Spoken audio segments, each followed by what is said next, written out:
Are you going to call the cops because I added delay on my 808s, dude? Probably not. Want to know why? Because it's rad. Delay your 808s, bro. All good. And here are the cops. I'll do a pickup. Hey, I'm Richie Beretta. And I'm Agent Envy, and today we're going to show you a few ways we like to use UJAM's retro finisher. Okay, let's get right into it.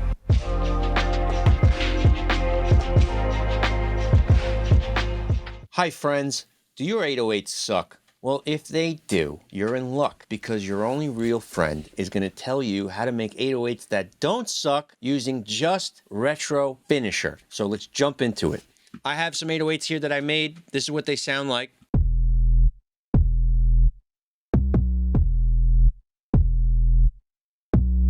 In this sample that I made, there is the sub harmonic, and there's also a kick drum coupled on top of that, and it's baked into the sample. So if you are using 808 samples from a loop website or a sample website, that's fine if they have the kick drum baked in. If they don't have the kick drum baked in and you are making it from scratch, then props to you. This method will work just fine, and probably maybe even a little bit better. So what I did first, I wanted to keep the articulation of the attack, so that baked in kick drum sample. So I left this alone and I duplicated the original 808. And this is what I came up with after processing that with retro finisher. So I'm using the preset tube colors, which is, and here are the cops. That's how good these 808s are.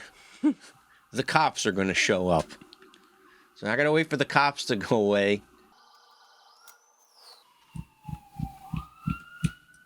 I'll do a pickup.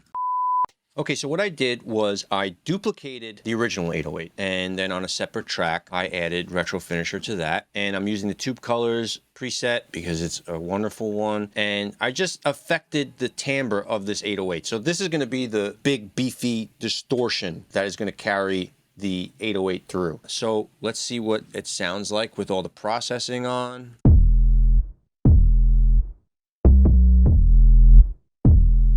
Nice. And let's see what it sounded like before the processing.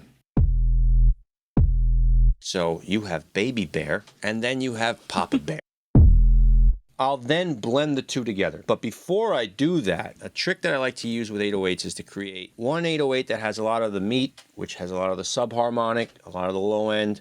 Typically, I like to pan that straight down the center, and then I'll copy that same 808 and I'll filter it so that it's just the harmonic tone, not really that much low end in it. And that way I can manipulate how much of that distorted harmonic I include in the mix. This is a good way to make sure that the 808s translate. Why are you laughing? Oh, Molly's in the background jumping up on the couch. I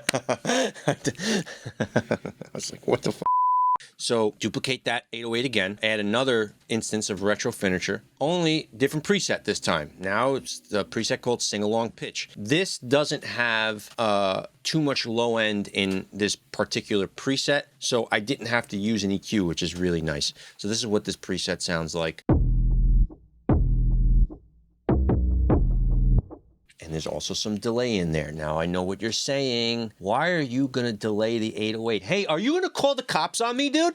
Are you going to call the cops because I added delay on my 808s, dude? Probably not. Want to know why? Because it's rad. Delay your 808s, bro. All good. Anyway, the delay is baked into the preset. I don't have to create a send. And when you put them all together, they create this really amazing 808. Now, you could use whatever preset you want, make it yours. And this is another great way to make sure that if you are using samples that you get from a sample website that maybe somebody else will be using, you can really make it your own. I just want to say that it's really important if you are going to use this technique where you're stacking duplicate samples of your 808 to either time adjust them, meaning you may want to nudge one a little bit so that it's not audibly heard as a double, because when you are stacking things in the low end, you're going to, whether you like it or not, come into phase problems. So the way I avoided it is just by using Ableton's utility plugin and flipping the phase on both channels. And this was just on the third 808. And then we're all good. So make sure you do that if you're stacking the same sample. This is what I came up. This is with all three 808s instantiated.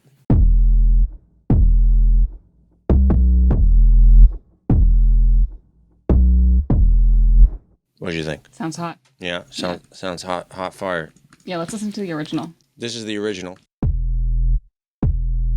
Definitely not hot fire. Not hot fire. Everything together, hot fire. If you want hot fire, buy Retro Finisher from New Jam. Goodbye again. Okay, that's all you're going to get for free. But thanks so much for hanging out with us. Be sure to check out UJam's Retro Finisher for all of your distortion and effects needs, and definitely subscribe to the UJam channel for more production and mixing videos. And do yourself a favor, go buy Retro Finisher, because then all of your friends are going to like you more. Animals will somehow trust you. And you know that crush you had that wouldn't take you to prom in high school? Let's just say you're gonna get a phone call. None of that is gonna happen. Okay, love you, bye. Thanks.